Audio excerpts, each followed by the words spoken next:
You're watching Loucifer on YouTube. Tutti frutti! Hello you beautiful creatures, how the devil are you? I hope you're well. If you're new here, my name is Lou, or Loucifer, as my friends like to call me. By my friends I mean my ever-growing army of demons. The original Simfluencer is back. Who are you? I don't know. Oh god. His name's Gareth, he turns up every now and again. I'm the demon consort. Okay. That was close, I'm so sorry. That great. You beat my aura up. Stop. What are you doing? I'm kissing you, darling. Well, don't. So, interesting. We've already been. So, we did an intro. In the office. Spoiler alert, we went to For the Love of Horror.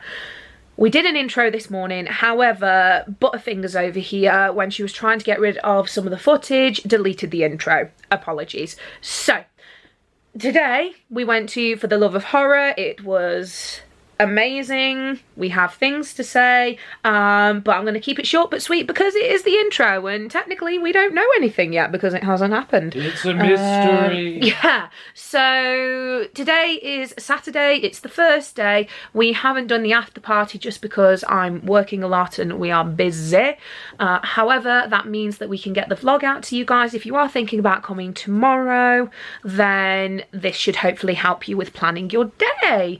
Also, quickly, before we go straight into the vlog, I just wanted to let you guys know that we are still doing the fundraiser for the Sophie Lancaster Foundation when I do the 5k run at Alton Towers next month, so please consider donating. I will pop the link down below. But yes, let's get straight into the vlog and we will get back to you shortly. Bye.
Very interesting situation. We'll talk about it later.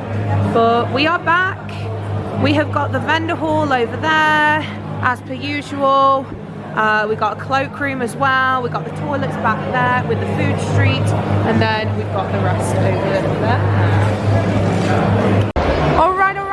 We are in full swing. Bada bing, bada boom, baby. This is the main hall. You get all your talks in here. You've also got your main guests in here. You have also got the thing.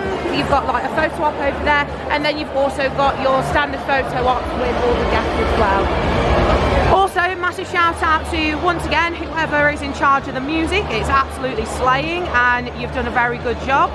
We both approve. And breathe. Apologies, we have just had the craziest morning so far. We are actually at Tyler Labine right now. Gareth is waiting, as he should be. Little shout out to the screens. They're not people.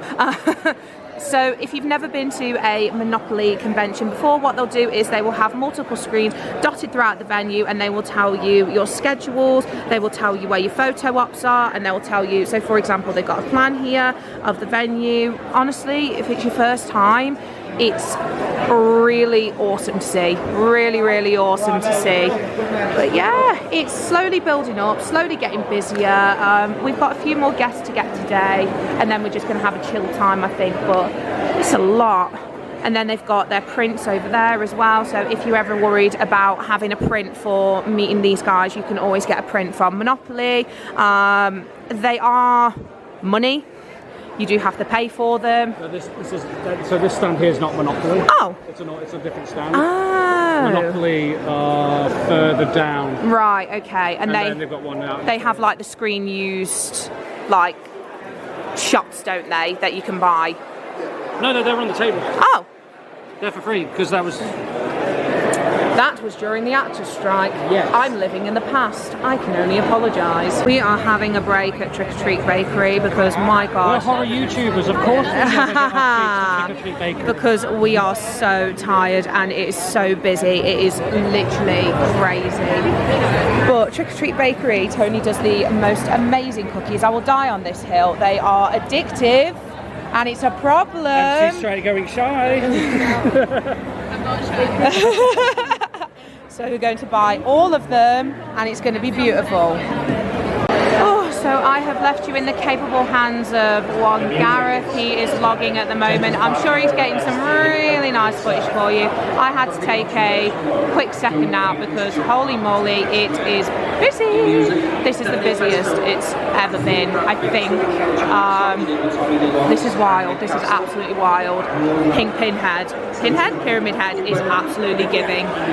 There's so many cosplayers. You're all so freaking talented. Like, amazing work. Also, the thing set build is incredible. I've been speaking to the guys and they have worked so hard for it.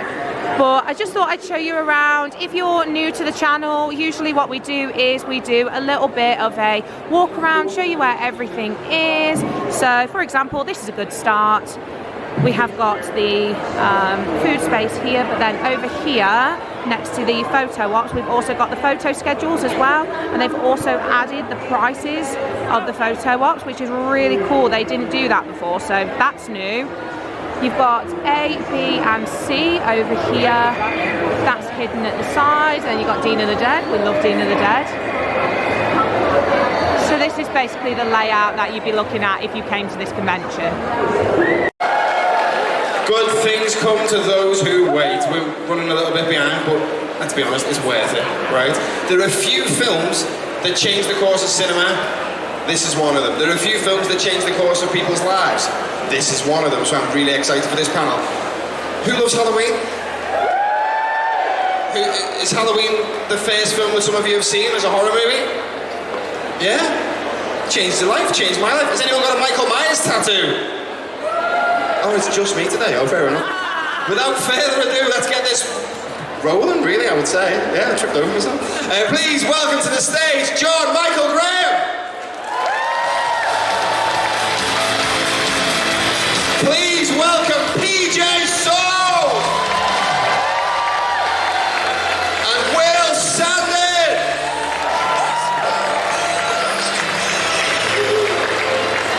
Masterpiece. Well, I originally auditioned for Tommy Doyle and got the call back on it, read the script, everything, and thought I had that role.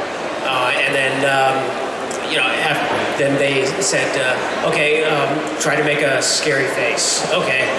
I don't know how scary a 7-year-old could be, but okay, but yeah, whatever. And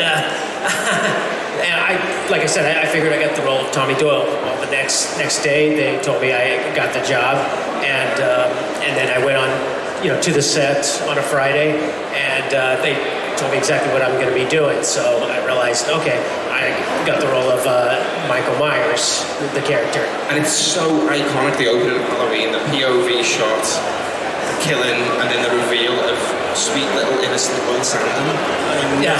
Poor Will. Poor Will. Did that change your life? I mean, obviously it changed your life, I'm sorry. How did that affect your life? Like, obviously going back to school, being Michael Myers? I don't remember, to be honest, I don't remember telling anybody about it. I mean, except that they knew I was involved in acting and I would go on auditions and I would get jobs here and there, whether it's commercials or whatnot. So I don't remember really saying that, you know, hey, I was in this movie. I filmed this movie Halloween, this horror movie, and then it came out, you know, out in the theaters, and it just slowly but surely, you know, just grew and grew and grew, and it just showed it on TV the next day, you know, at you know, whether it was a football game or a soccer game, it was like, hey, we saw your movie, and that was kind of a big thing. Did anyone ever come to your door at Halloween trick-or-treating in your outfit from the movie? No, never. Did you have that outfit? Did you buy it ever with the clown mask? I didn't buy the clown outfit or anything. I have a son, so I didn't really see anybody dress up as, to be honest, in Halloween, I didn't see anybody dress up as the older Michael Myers till around like 1984. Then all of a sudden, I saw, you know, somebody walking around with that mask, and you were like, oh wow, Have you ever dressed up as older Michael Myers? Never. I never have. I think there's an opportunity there for you. Like, I mean, I'm not necessarily going to a convention. I mean, just trick or treating, boo. And you are Michael Myers. And you are Michael Myers, the first. Well, how did you? Oh, you know, this is the thing. Like I did Carrie too, and that was an audition with George Lucas and Brian De Palma, just choosing which teenager to put on their list. And in those days, no, they weren't any, and you know, they hadn't really begun their careers, but they weren't known names. Nor would I think, as a young actress, I would even know them. But no, John was not somebody on my radar, but I was interested in the part, and obviously I was a young girl, so playing a young girl wasn't a stretch, but it was just a great movie to be part of. Yeah, and it's stayed, as Will was saying, like it's over time, it's grown and grown. And do you feel like Halloween was a pivotal moment for you in your career, or is it something that you look back as just another job? Is it something that's stuck in your memory as a film that you love to make? For me? Yeah, sorry. Oh, well, you know, like I said, Carrie, I had been living in New York City for 5 years, starting in 1970, and acting in commercials, and I was on a soap opera, Love is a Many Splendor thing, and I was doing modeling, but I knew I didn't want to do Broadway, so I thought I wanted to move to LA. So 1975, I moved, and within 2 weeks, I had the audition for Carrie. And so that was a pivotal moment. And then because of that movie, I think John Carpenter probably saw it and thought, oh, that was, you know, Norma seems like a good character, like Linda is, fun-loving and whatever, you know, sexy. Becoming Michael Myers. Well, I mean, it's kind of like the same with Rob Zombie's different version of, like, he was always kind of a bad kid. I mean, he was already torturing, you know, animals, hamsters and stuff like that, and he just went from there. Whereas John Carpenter's version, he was just a normal kid, normal family, and it just that Halloween night, he just completely snapped for no reason, and that was still a mystery. I kind of like that part better, as far as I think I like the take of as far as that Michael Myers just he snapped that Halloween night when he was 6 years old, and to this day you still don't know why he became what he did. Yeah, I think John's original version was good and evil, and you don't really know why there's evil in the world, and so I think it's more of a play on that. So it didn't need big backstory and all of that stuff. It's just like there's an evil force in the world, and we don't know why it's there, why people do that. And I think that's kind of almost more interesting and deeper than to go through, well, he, you know, whatever. But And then you add the music. Brings me to a question I was going to ask as well. Working with Carpenter on set, obviously he's a composer as well as a director and a writer. Is there a little music to his work? Do you find that he plans things with the music in mind? Is he composing on set? Or is he just like saying action and then just something on do do do do do do do? I wish that would have been fun, yeah. Just to set the mood. No, in fact, when I went to the cast and crew screening, I was blown away by the music, and I had no idea John was a musician, nor that he was doing the music. And then I did go home, and when we had it on VHS, and I turned off the sound, and it wasn't scary at all. I was like, wow, genius. The music adds to a lot of it, doesn't it? Really, just... Yeah, I didn't hear it until I saw the movie, and I thought the music just... It kind of made the movie. It made the suspense. You know. Is it the most iconic film theme ever? Horror film, certainly. I think it's really so contributory to its success. Really, it's just probably a combination of Bob's scene and then the final scene when Donald Pleasance finally meets Michael, shoots him, falls off the balcony, and then he looks down and he's gone, and you're just like, damn, you're like, wow, he can't even die. That made it even, I thought that made the character even scarier. That's very good. So I think the Donald Pleasance sequences, that dialogue is, and he just, you know, I mean, he's a great actor, and he just chews those words up and makes them fabulous. So I think a lot of his stuff is brilliant. Are you saying that because we're here? Totally. And he's British. Just play it to the English crowd. I mean, I was going to say that totally is my favorite thing, but that seemed a little too, you know, That's okay. cloying. And that is it. Sorry, I'm just stepping on your toes. I'm so sorry. Can I get your ghost bulb? I like that one too. Or where's my beer? Well, and okay, let's not forget I'll Be Right Back, which is, but that's my line, so. And that became a thing in its own right. Became its own thing, yeah. I think that's a great way to end it. I'll be right back, but these guys won't. Please give it up for Will Sandon, PJ Souls, and John Michael Graham, your cast from Halloween 1978.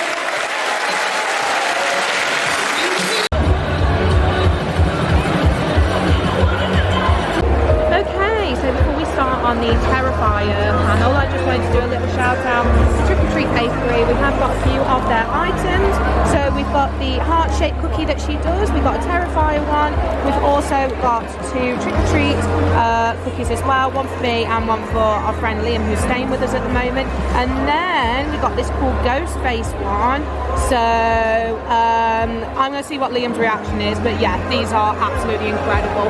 Cannot recommend a bakery enough. Tony works so hard. Please go and check her out. Manchester, how are we? Who came to the screening last night of Terrifier with Jenna and Catherine? Who played the drinking game? Who's feeling it today? Yeah, I'm not messing around. Let's get them on. Guys, please give it up for Jenna Cadell and Catherine Corbin.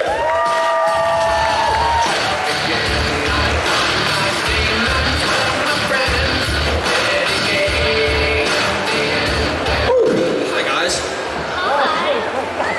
We're gonna have questions from the crowd. David has got a roving microphone. Please throw your hands up right away. We're gonna just bounce back and forth between us. I don't think we ever imagined, thank you, I don't think we ever imagined it really resonating with you all the way that it has. We truly, it's been a very different experience, I think, for Jenna and I than it has for everybody else, because it wasn't Terrifier yet. You guys made it Terrifier. Everybody else who's come in since has known what they were walking into. We never did, so This has just been unbelievable and so humbling every single time. I've had a couple of you have come up and said that it's your comfort movie, which, first of all, I hope you're okay.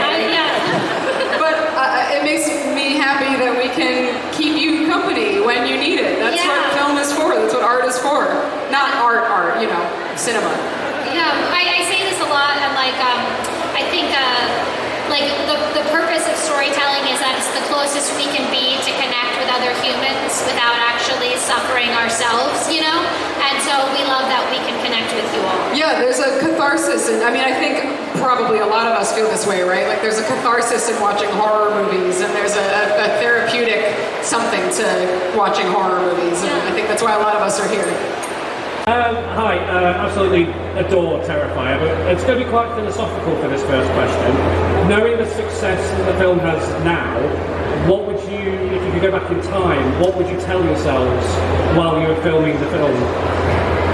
Keep better records. I think what's weird now is this is such a stupid thing, but it's more money, more problems, you know what I mean? The bigger it gets, the more we have to keep track of things that you don't as an artist ever think about, like accounting and things like that, and paperwork. And I wish I was better about that from the jump. You know what I mean? We, like you were pointing out, we shot it 9 years ago. We were babies. There's a lot of experience that we've had. I mean, we had already been working for a while, but there's so much more that we know now in terms of contracts, in terms of safety, in terms of all sorts of things. But it certainly, if we had known, would have made the intense conditions that we shot it in. I think it would have been easier to be patient if we had known when you guys were going to make it. Yeah, I also... If that was an introductory experience, I hope that you are... I hope you've recovered. I'm so sorry. Yeah.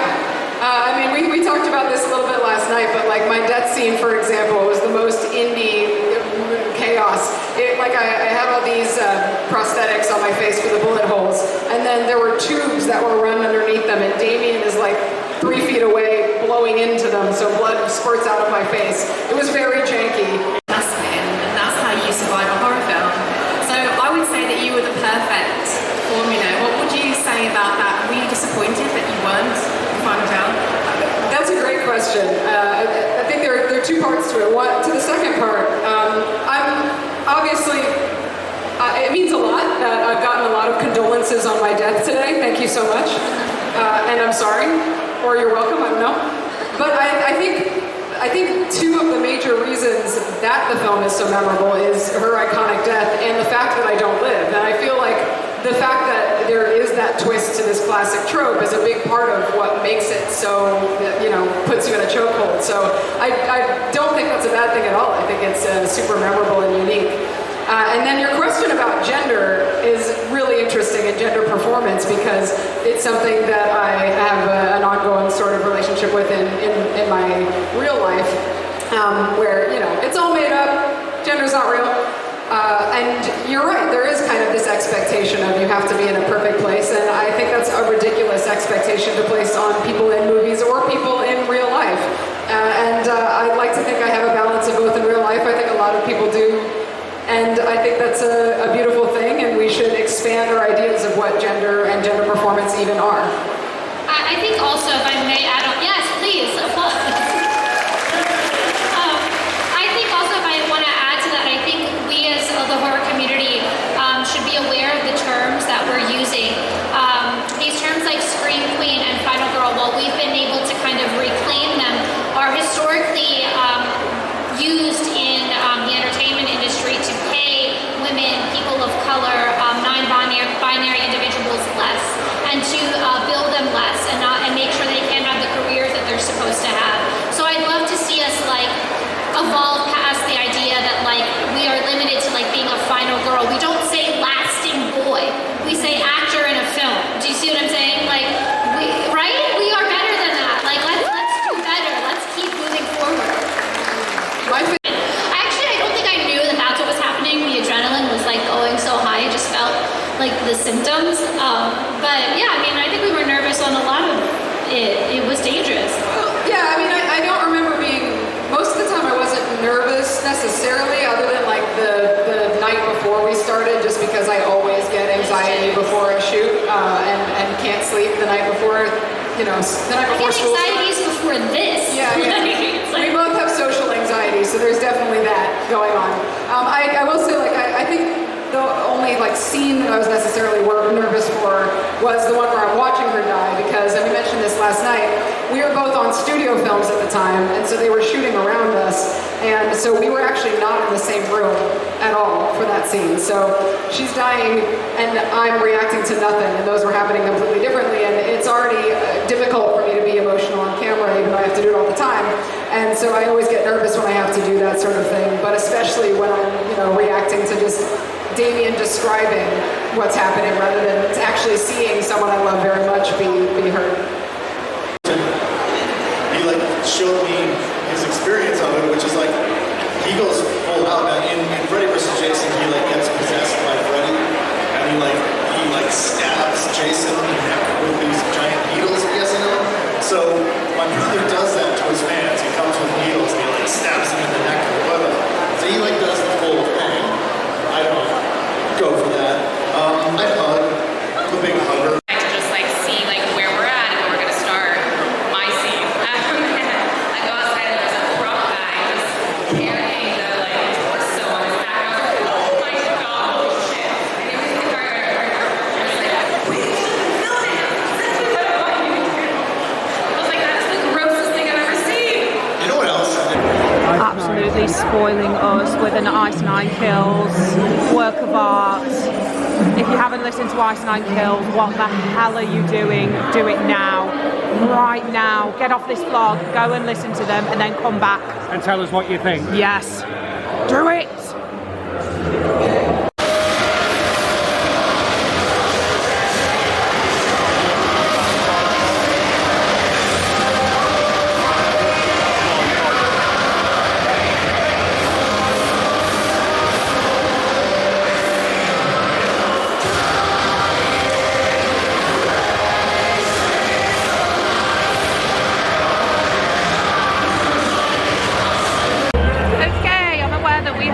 Much vlogging today. It has been crazy busy. We're just about to do the Evil Dead tour. Very excited for it. Yeah, it's been hella busy. It's been so busy, like waiting in lines and stuff like that. It's not been doable. So we're gonna watch the Evil Dead tour and then we're gonna have a little bit of a wander around. Gareth is gonna watch the John Carpenter talk and I will do some more wandering around, so hopefully that will fill it up a little bit, we'll see. Yeah, we tag teamed Lou Diamond Phillips last year. That sounds wrong, but we had fun doing so we found a couple that we wanted to tag team on this year. Yes, we did. Not a couple. This movie is one of the most iconic, influential horror movies of all time. It was hit with distribution issues, it was hit with bans.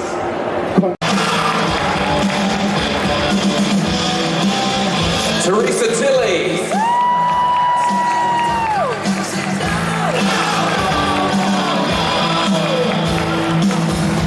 And Hal Delrich. Party down!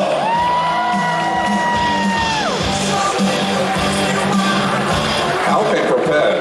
We didn't get a beer. Nobody. Hello. By the way, you are the nicest fans I've ever met. So polite.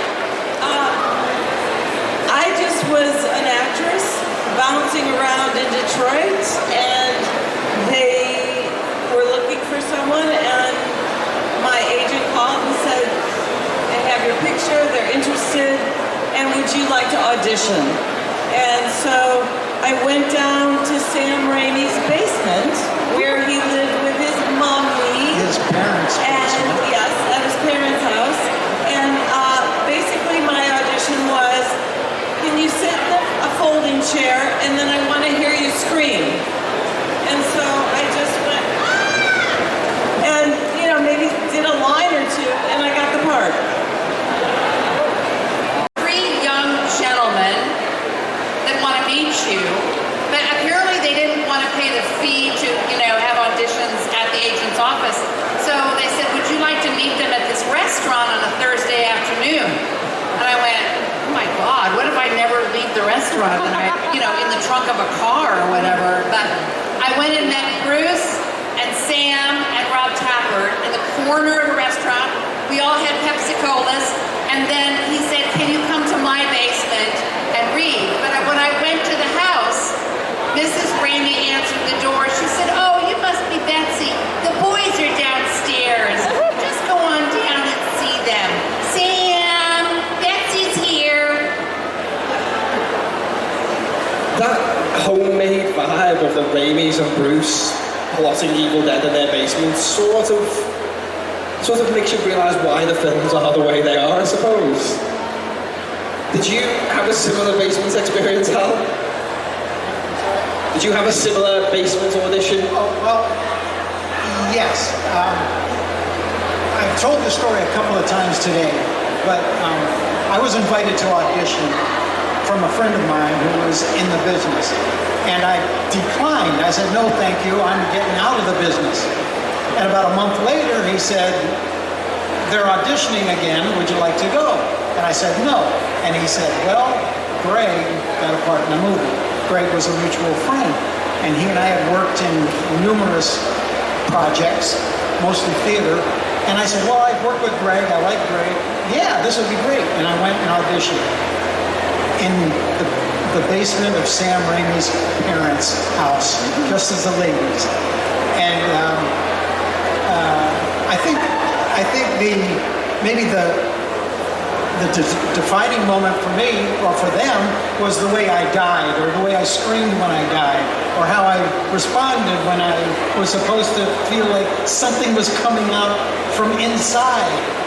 And so I got the part. So that was great news. The bad news is Greg was going to be Scotty. So all of you fans out there, Greg Tatum was originally Scotty. Well, as a child, I was a horror movie fan. I played Army in the mud. I played monsters in the mud. My favorite scene is when I'm dead, lying on the floor, and I got to sit up and be a ghoul, to be a zombie, be ready to tear people apart. That was my favorite scene. I don't have a horror film background like Rich, like Hal. My favorite scene was when we got out of the car. We had been driving and I had sung my little song, which made me very nervous. By the way, Sam Raimi wrote that song and gave it to me the morning that we did the scene on a little piece of notepaper. And I said, Sam, how am I going to sing this? I don't even know the song. He goes, well, just do it like this. 20 letters from Paris last year, you've been gone 6 months, but I got the fear like that all the time and the stormy weather. Anyway, so I got... You should all know the words to that song. Yeah. If you don't, I didn't know you're not a fan. Sorry. Nothing. But when we got out of the car, it just felt like such a relief. And we're all throwing suitcases. And I threw one and it hit Bruce. And I was so happy that they kept it in the movie. Yes.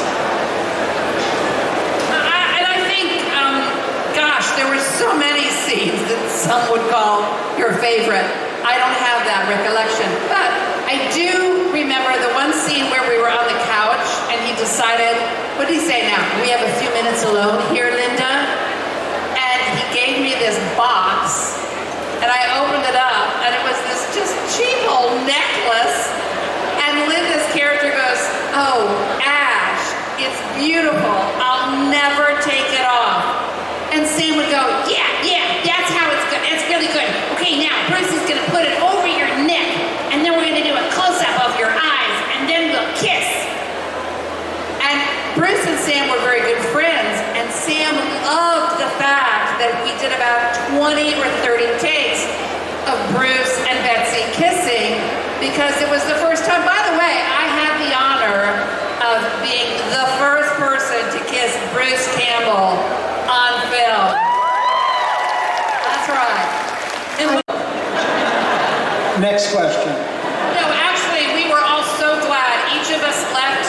We filmed it in the state of Tennessee, and on the days that we were released, every day, we couldn't get out of that cabin. We couldn't get out of that state faster. We just wanted it to be over with, and we never, ever thought we would be sitting here today. And look, here we are. You know, thanks to you. You know, the other thing is, I remember when we were shooting the movie and they were using things like oatmeal and milk and peanut butter or whatever, and they'd say, spit that out of your mouth or spit it at the camera. And I'm going, what am I in? What kind of a movie is this? And we'd all, the women especially, we'd look at each other and go, oh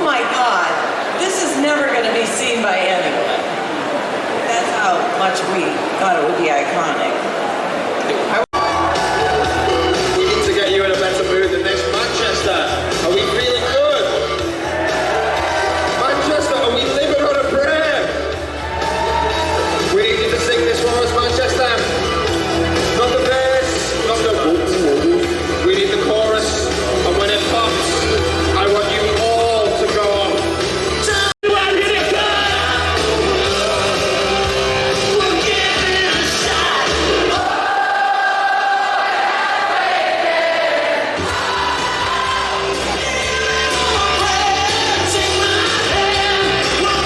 I'm very excited for this next Q&A. These are some of the stars of some of my favourite movies of all time. You're all big fans of John Carpenter? This next panel is some of the people who've been in some of his best work. It's films like Halloween 3, The Fog. You know, you don't need me to tell you. I'm just going to bring them on one by one. Please, welcome to the stage, Adrian Barbeau.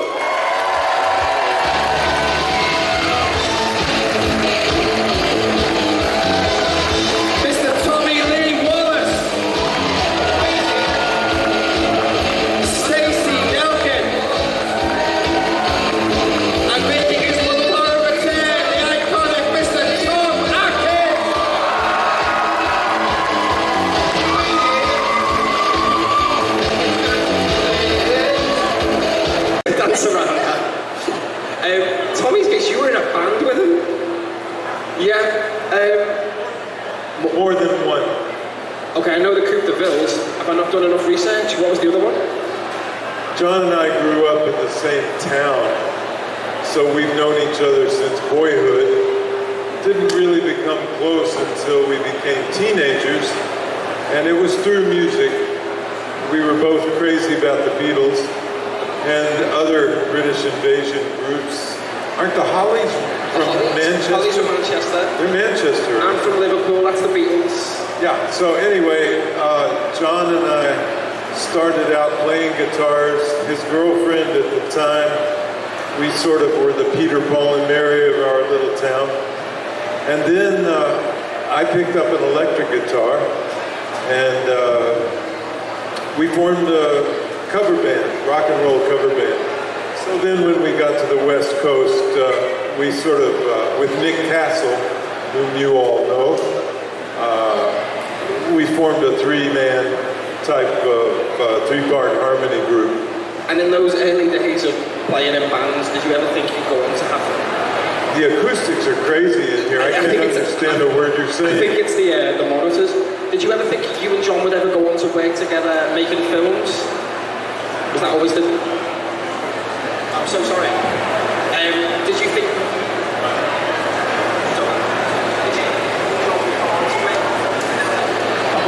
John knew what he wanted to do since he was about 9 years old. He was crazy about film, especially science fiction and horror movies.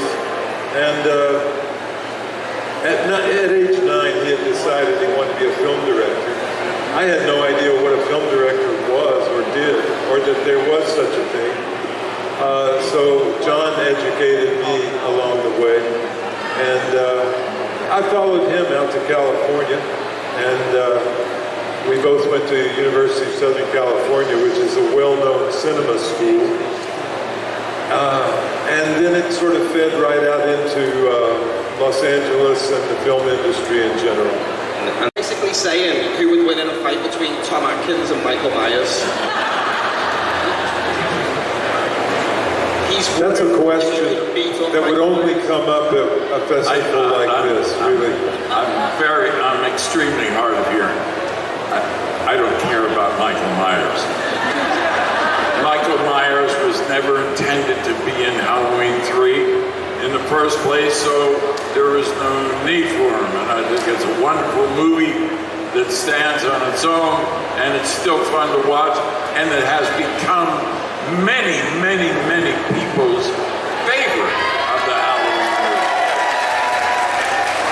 Now I want to tell you a story. I love to tell stories. I am forever grateful to John Carpenter for offering me the role in Fog. It was my first horror movie, my introduction to the genre, and I have made a wonderful life and living for myself and my family ever since. So thank you, John. Thank you, John. Thank you, John. Now, Adrian Barbeau was a dear friend of my first wife's, Garm Stevens. They were in Greece together in New York, and now we're all in LA. And Garn was in. Just know Garn, and Adrian calls Garn and says, look, I'm dating this guy, John Carpenter. He's just directed a movie. I want you to come over and take a look at the movie. It was a screening at the Directors Guild over in Hollywood. So Garn and me and Jeannie Russell, another friend whose husband owned a Russian restaurant in the Fairfax district, we go to see Halloween at a Directors Guild screening. Garn is here, Jeannie is here, I'm in the middle. They spend most of the movie like this. Can we look now? Can we look now? Yes. Now. Oh, you son of a bitch, you son of a bitch. They hated it. I loved it. But they leaned across me afterwards and said, we cannot let Adrienne marry this guy. That's my story, and I'm sticking to it. What was that like at the time? And then how is it now that we're all gathered here in support of Halloween 3? We knew we had made a good movie. There was no question about that. What we were naive about was how we rolled it out. After Halloween and Halloween 2, Roman numeral 2, putting a movie out, Halloween Roman numeral 3, without explaining the backstory of why it was different, was suicide. It was absolute suicide. Naturally, we had a huge backlash, and to finally answer your question, it hurt like hell. It was awful. And the weird thing is that although there were a lot of disgruntled fans, people keep coming up now and saying, I was one of the ones who loved it from the start. Okay. It took me a long time to watch Halloween 3. Excuse me, primarily for the reason of people would tell me, don't watch it, there's no Michael Myers. And I think I eventually ended up watching it on VHS, and I was blown away. Was it Nigel Neal that came up with the original idea? It was the Quartermass guy? I think you were asking about Nigel Neal. Yes. Nigel Neal wrote the original screenplay for Halloween 3. And truly a twisted, wonderful mind to come up with such a plot. I'd say the final script, we probably kept about 60% of Nigel's work. He didn't like, John rewrote Nigel and I rewrote John. John never took any credit for the screenplay, so that left me after Nigel took his name off. So the most inaccurate credit ever in the movie business. But Nigel, by then he had become quite sensitized to people screwing around with his screenplays, and I suppose it's no big secret, I tell about it in my book, that he had become a kind of embittered person and had a chip on his shoulder, so I'm afraid that just being told we were not quite happy with the script and we wanted to do some work on it, he at that point said, oh no, you're going to destroy my work, and therefore I'm not interested in continuing with you. You got to take it out there. 8 more days to Halloween, Halloween, Halloween. 8 more days to Halloween. Silver Shamrock.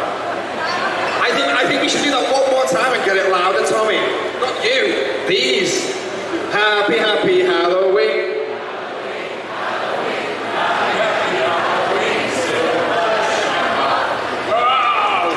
Give yourself a round of applause. To these little kids around a campfire near the beginning on a beach.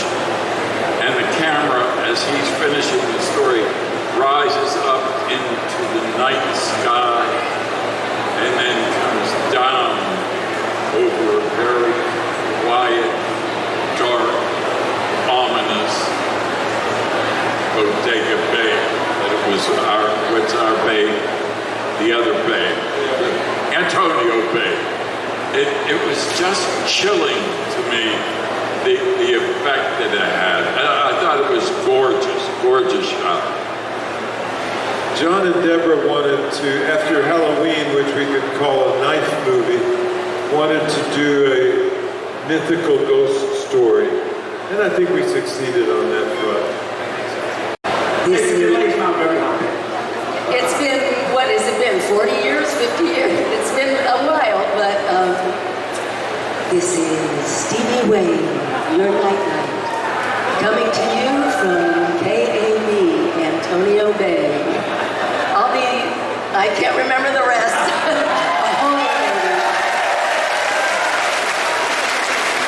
We are literally at a horror convention and Backstreet Boys starts playing. Incredible. Lovely work. Great soundtrack, folks. Great soundtrack.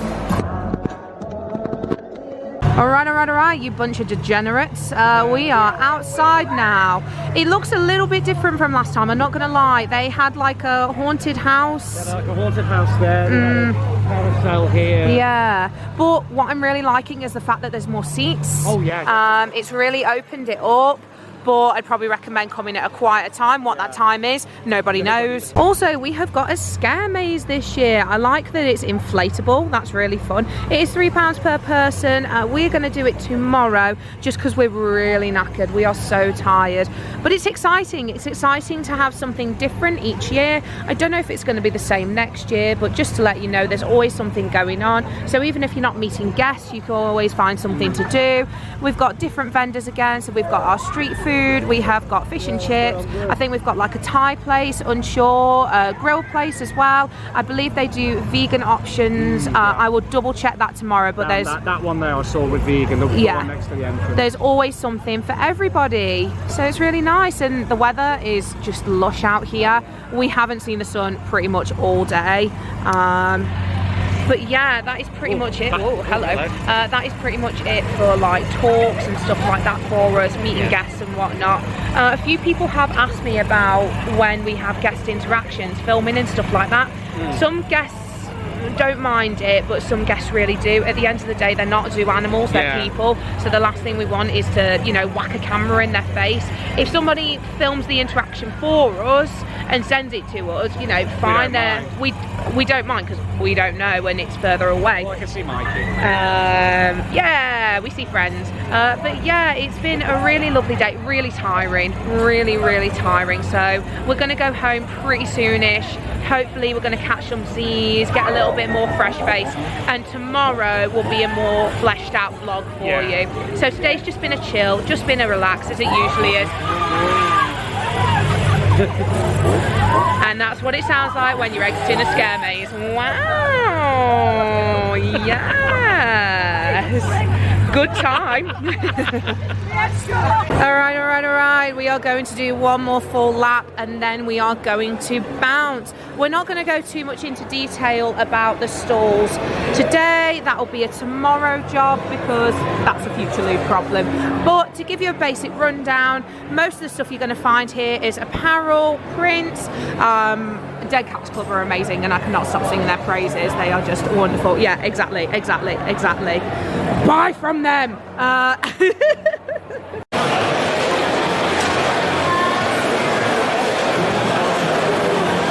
And then we've also got everybody's favourite, Mad About Horror. Their props are next to none. They're just fantastic. Gareth's already found a pretty. Oh dear. Christmas. For the wedding table. Christmas. Yeah. And then we have got the weapons store. Once again, I mentioned that in one of our previous vlogs. We have also got Rock and Roll Suicide as well. They are amazing and we love them so bloody much. So bloody much, so bloody much. They do t-shirts, they do pins, they do badges. They're gorgeous people. They also do festivals, so we will be seeing them at Bloodstock and Download. They also do a lot of mugs, and they are to die for, and handbags, and the purses. Oh, the purses are so good. We continue. We have got Bleeding Marvellous, who are the sponsors of the convention this year. Massive shout out to them. They do incredible stuff and I want to buy everything. We have got Heavenly Darkness. We've also got Dead Evil clothing. I actually bought one of their Sam Raimi t-shirts and I am obsessed. It's just a bunch of lovely things that I want to spend my money on. Moving on, we have Cult Locations Inc. We have mentioned them a couple of times before. Their artwork is so adorable. They do locations in horror movies and different kinds of pop culture locations. We have got more posters as well. And then we've got the incredible Glenn with his cult creations. He makes all the things. You should buy them. Do it now. Literally this second. Right now. Bye. I will find you. You want Glenn to leave this empty-handed. Very good. They also do very cutesy, very demure, very mindful items. We've got, I actually have one of their bookmarks. Love them very much. Got some masks.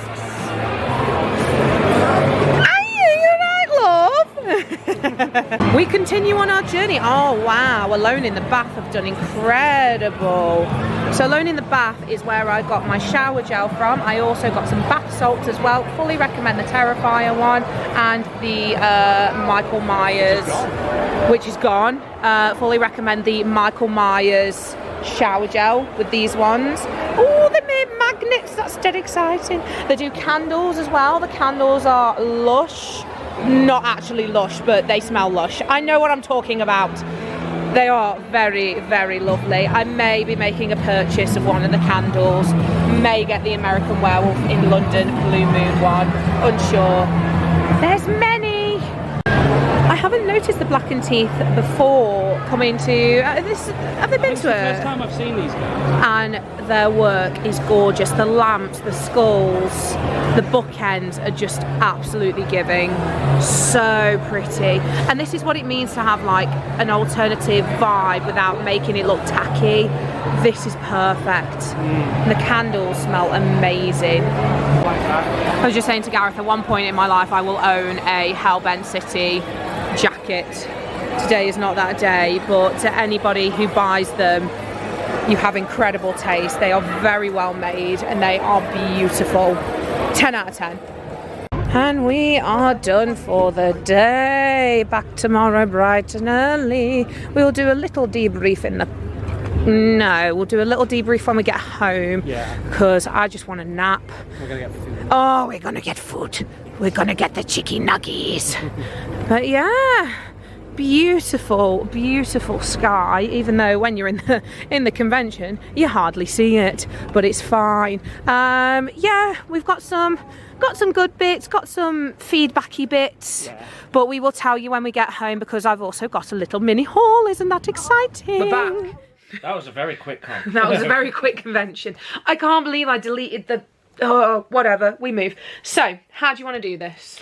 However you want. I'm adding schedules ready for tomorrow. Jesus Christ, we need it. Okay, so let's talk about how the day went.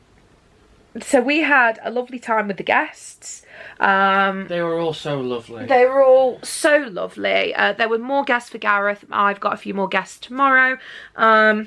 Everybody who assisted, everybody who helped us was lovely. Everybody was so nice, so attentive. Absolutely smashed it. They were perfect. So what we have to say as feedback isn't on the staff or the convention runners. I've got one thing with regards to staff. Shoot. So we used lose access to go see Shawnee Smith. Yeah. And the member of staff, bless her, she was run off her feet, but she turned around and said, "Where is she? Where's she sat?" Yeah. So all I'd say is, at the start of a day, probably even for any con that is being done, is do like a little staff briefing. Know where your guests are. Maybe she just got a little bit confused. That's fine. Probably because there's 30 odd guests. It's busy. It's a busy convention. So it was very busy. It was incredibly busy. It was. I don't know whether there were more tickets put on sale this time or what, but we don't know. We definitely felt it as opposed to last year. Last year seemed a bit more doable with like moving around and getting about, but this time it also seemed to be less staff this year. Yeah, I don't know. I don't know what the situation is with that, but the staff that were there were really helpful, were lovely, really attentive. Massive shout out to Mike. Always Mike. Neil. Mike. Yeah, Neil, Ben as well, who leads the talks. He did a phenomenal job with his friend as well. Massive shout out to Mike because I'm not going to lie, I had a really hard day today. I'm exhausted. My mental health is not great. And he was offering me water and making sure I was okay. Couple cups of tea in his eyes. And he's just lovely. If you ever get a chance to meet Mike, he is one of the handlers for the guests. Please say hello because he was perfect. Yes. The vendors, amazing once again. Everybody is so friendly. Everyone is so attentive. The only thing, I think because they didn't realise how busy it was going to be, our friend Tony at Trick or Treat Bakery has now sold out for the whole of all of her cookies, all of her food. Which, you know, massive hats off to her. She deserves it. She deserves it 100%. She's worked so hard this year. Haters are going to hate and we will fight you.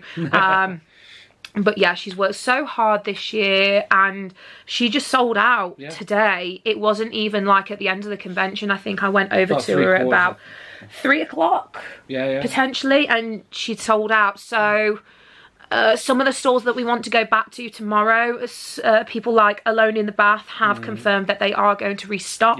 But we're just unsure how much stock they have. So I know it's the age-old thing of if you're not sure about buying something, maybe think about it. But when it's something like this, you don't really have that much time, so you've got to be sure. Please continue. Exactly. Oh dear. Shall we do our autograph haul? Yeah, go on then. Let's do our autograph haul. So these were mainly for Gareth. His guests were mainly today, which is absolutely fine. So the first one was Mr. Tyler Labine. Oh, he was lovely. He was so lovely. Very cutesy, very demure, very Canadian. mindful, very Canadian. And then you weren't too yeah, sure, so I was umming and ahhing because obviously Alan Tudyk, Tucker is my favourite out of the two. However, the way he spoke to everybody and just how friendly he was and how inviting he was, I was like, I can't not. So I ended up doing it. It was 35 quid, so it wasn't the most expensive thing in the world, which was absolutely fine. It was good. The legend that is Tom Atkins. He looks so hot there. With Tom Atkins, so Gareth went up. I stayed a little bit behind. He's very hard of hearing now.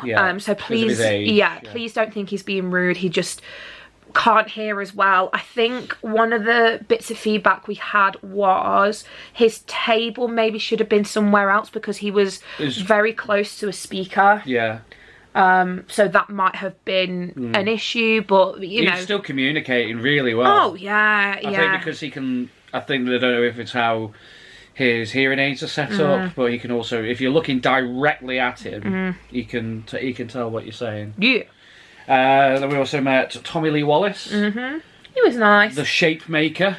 The Shape Maker. He created Michael Myers. I don't know how I feel about the paint pen he used, I'm not going to lie, because it just seems a bit, I don't know.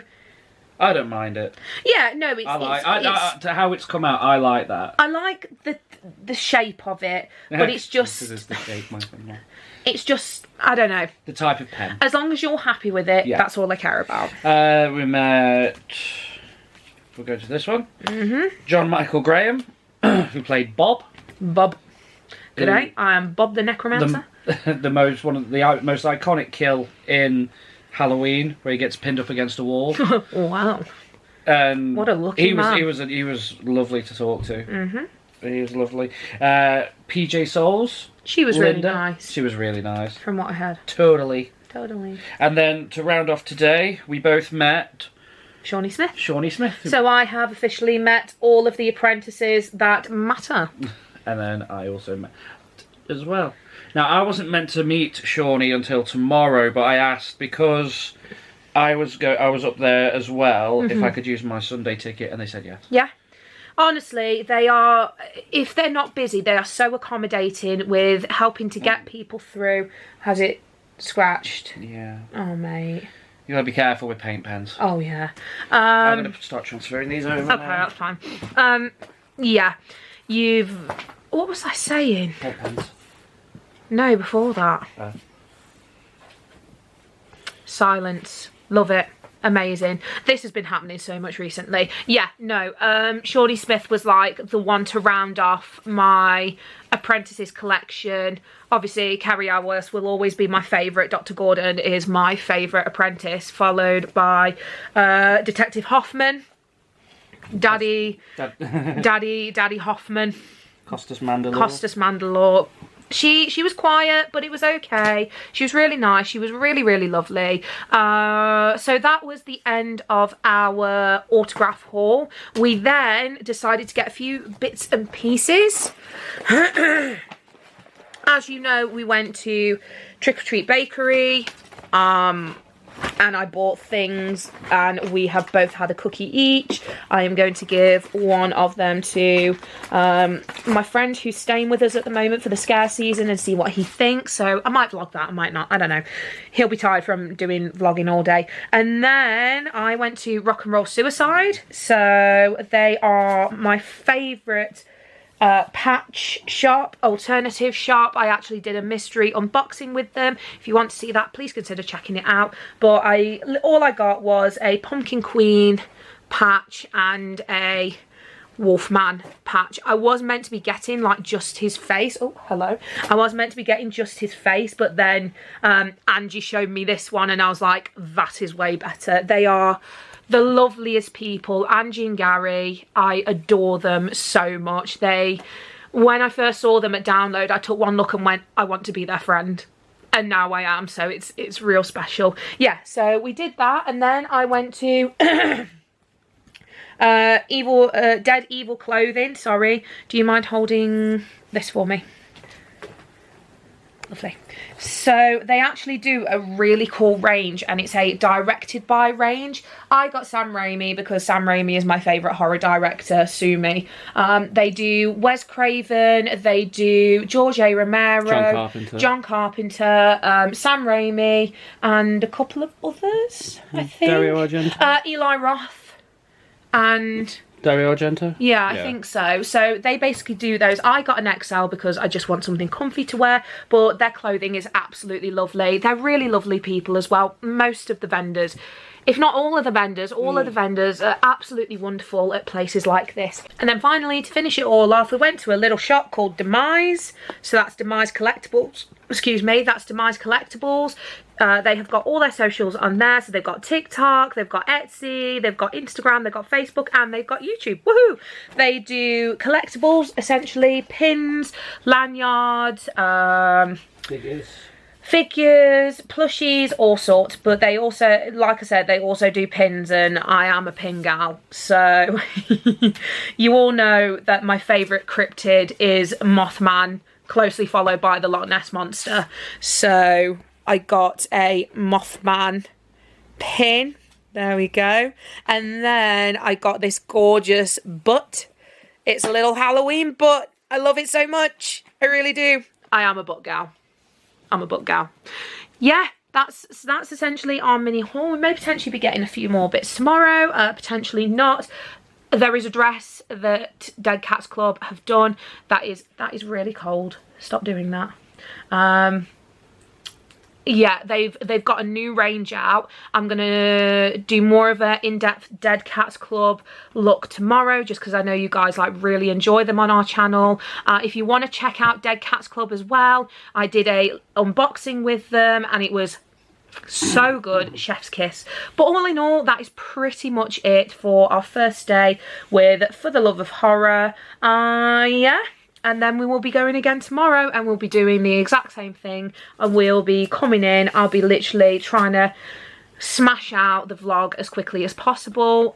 Probably not as fast as this one because obviously people might be watching this one to get a feel for tomorrow.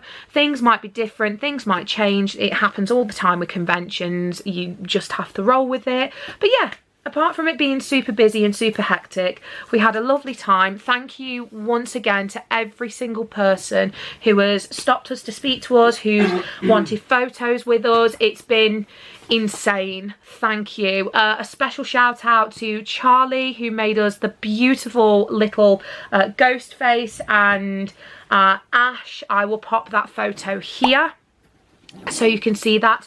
And then to Eddie as well, who is you will know him on the channel as Nerd. He is our convention correspondent. It's almost like a news team, but if he goes to a convention that we haven't been to, he will write like a massive paragraph on one of our vlogs, telling us everything that's happened at that convention.